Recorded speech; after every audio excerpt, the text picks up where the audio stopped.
Go ahead. What is going on, everyone? This is the 415ers podcast, back with you on a Monday, potentially an overreaction Monday. It's not a victory Monday because the San Francisco 49ers fell in Denver last night to the Broncos by a final score of 11-10.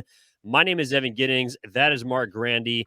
Download, rate, subscribe to the 415ers podcast wherever you get your podcasts. Of course, as always, brought to you by the Odyssey Sports Podcast Network in cooperation with 95.7 The Game. Marc.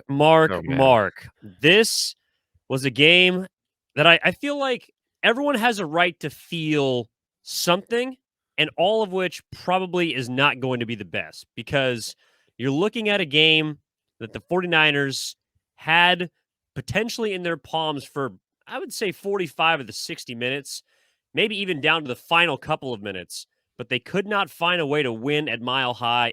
And once again, Russell Wilson pulls a rabbit out of his hat and walks to his 18th win in 22 tries against the Niners. It was just an absolutely ridiculous game. Niners dominate for 3.5 quarters. The Denver offense, one touchdown drive. It came in the fourth quarter to take a lead. That was all they needed. The 49ers were dominant for most of this game, at least the 49ers defense. We've seen this story before. As I was watching the game, I was thinking back to last year. If you remember that Christmas week game, it was the Thursday night game in Tennessee. Niners dominated in the first half. They absolutely controlled that game from the jump, led 10-0 at halftime against Tennessee. A couple of bad Jimmy Garoppolo throws and plays in the second half got the Titans back in the game, and they go on to win that one.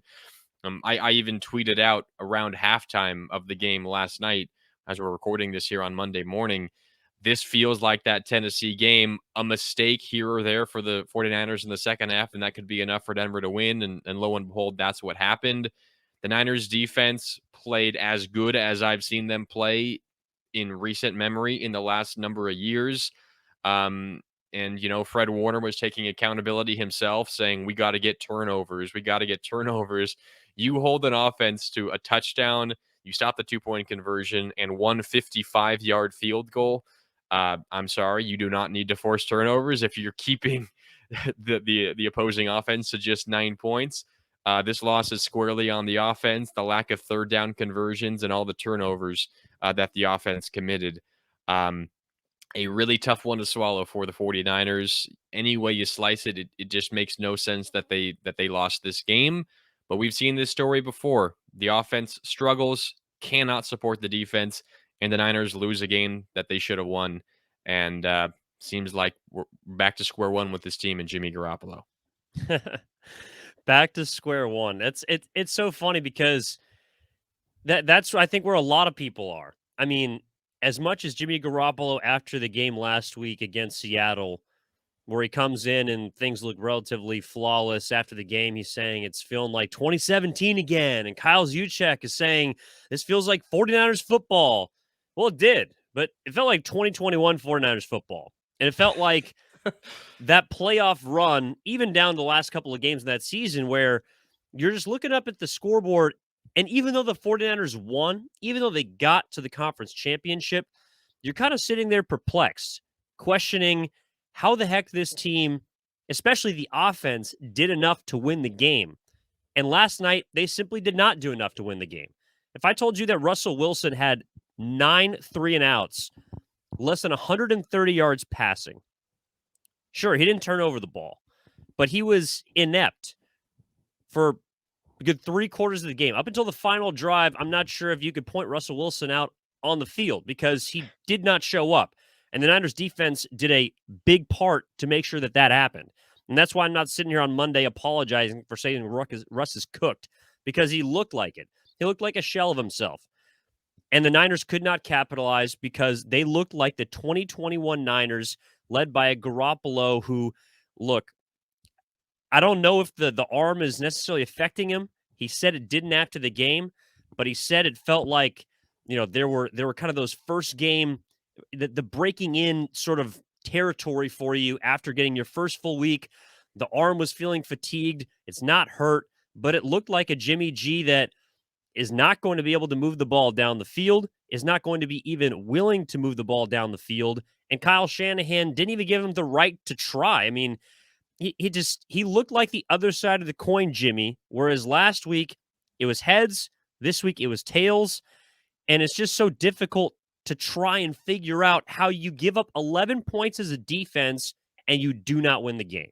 Well, 9 points as the defense. You got to factor in the safety. That had nothing to do with the defense. That was given away by the offense. And you could even make the case that the defense didn't deserve to give up the 55-yard field goal that Brandon McManus made. There was a holding penalty that Kyle Shanahan declined. If he accepted it, it would have pushed Denver out of field goal range. Perhaps the defense doesn't allow many yards in 3rd and long, and Denver punts instead. Now, those kind of decisions, I'm not really here to second guess that, but there was an opportunity to give that defense a chance to take 3 points off the board. Shanahan declined the penalty. He later accepted one in the second half in a similar situation, and it worked out. But anyways, yes, fantastic. The defense was phenomenal. They gave up just 9 points in a losing effort. That is rare. You mentioned 9 3-and-outs for Denver. San Francisco had just 1 3-and-out. The Broncos are the only NFL team in the last 30 years to win a game despite having at least 8 more 3-and-outs than their opponent. Let that sink in. The defense forced 9 3-and-outs. The 49er offense had 1 3-and-out, and the 49ers found a way to lose. You mentioned Russell Wilson.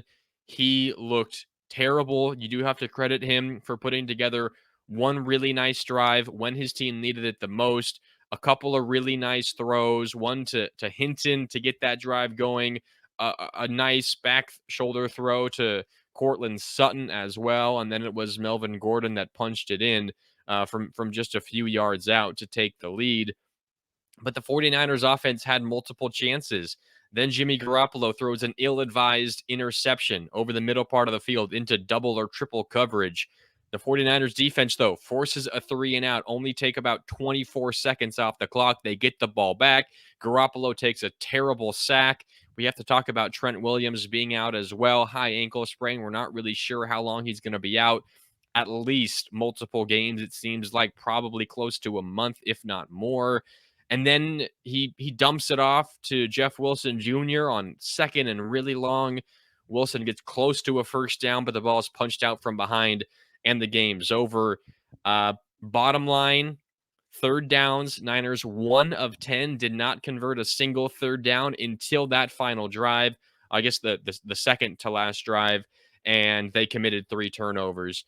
You're not going to win on the road in prime time playing like that on offense, and the fact that it was this close, and the fact that 49ers fans feel like the Niners should have won despite the putrid showing from the offense is just a testament to how good this defense is, because they looked like the best unit in football, bar none, for most of that game. But then the other thing is the offense for the 49ers just could not sustain long drives.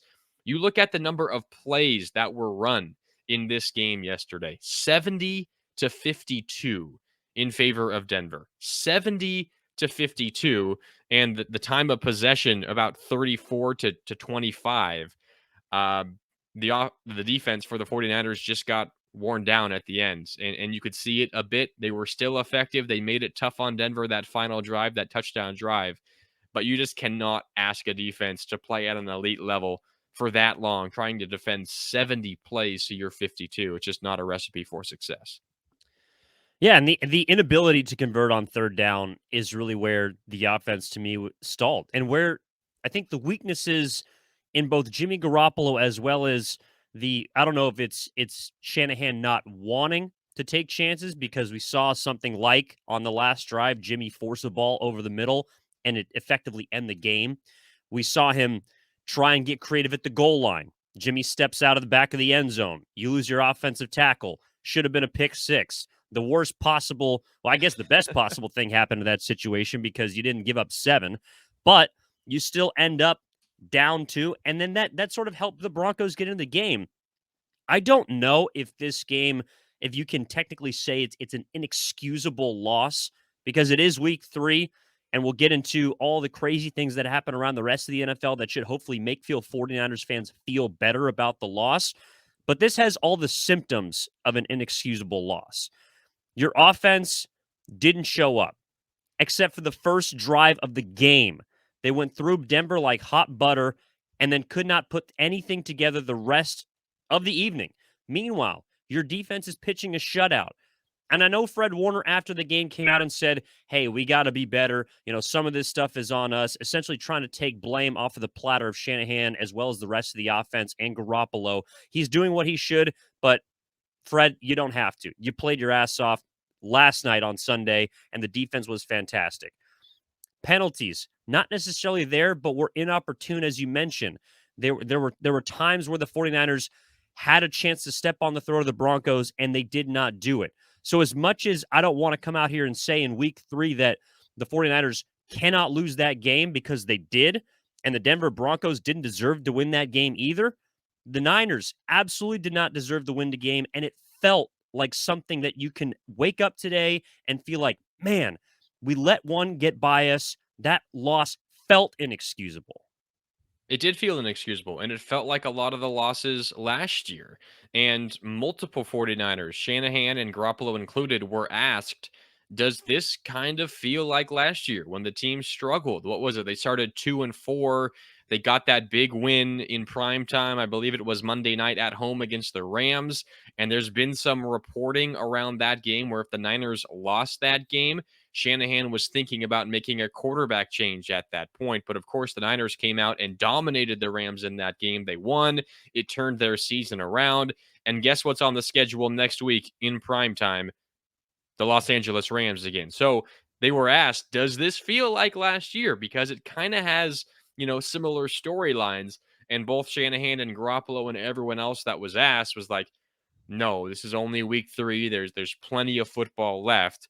And of course, that's what the team is going to say. I mean, they're not going to say that this feels like, last year where it was almost time to make a quarterback change. Yeah, well, I would hope that they'd feel that way, but that doesn't mean that we can't. Yeah. I mean, and to me, I don't know how you feel of him, but to me, this feels like last year. And this, while it is absolutely terrible and it's a knock on against Kyle Shanahan for his inability to help his quarterback kind of get going in a game. I think it's also vindication for for the reason why it is this game is the reason why Kyle Shanahan made the move that he did to trade up in the 2021 NFL draft and try to find a new quarterback. Again, we've talked about this in the past. Whoever it is does not matter. The reason he moved up to pick a quarterback in the 2021 NFL draft was on display last night in Denver. Jimmy Garoppolo, plain and simple, as great of a guy as he is, as wonderful of a human being, he's simply not a good enough football player. And Kyle Shanahan, maybe he made the wrong pick. Maybe he should have went for a veteran instead of, a lottery ticket like quarterbacks in the NFL draft are. But we know 100% with certainty, and I think we kind of forgot this over the offseason and over the first couple weeks of this season, watching Trey Lance struggle, Jimmy Garoppolo come in and play well against Seattle. Garoppolo is simply not good enough to win at a high level in the NFL. I do not care what his win-loss record as a 49er quarterback says. He's simply not good enough. Is Trey Lance good enough? We don't know, but Garoppolo is not. So, in a weird sense, this game last night, vindication, at least for Kyle Shanahan's decision to try to move on from Jimmy Garoppolo. Everyone says, well, Shanahan fired Garoppolo. Why is Garoppolo okay coming back to the San Francisco 49ers? Well, it's like we talked about last week. Garoppolo is a unique human, and, he's willing to put those things behind him to try to help this team win. But Shanahan was 100% right trying to move on from this guy because we've seen it time and time and time again. 49ers lose games they should not lose because of lackluster play at the quarterback position. And week 3 in Denver, just another example to add to an already long list.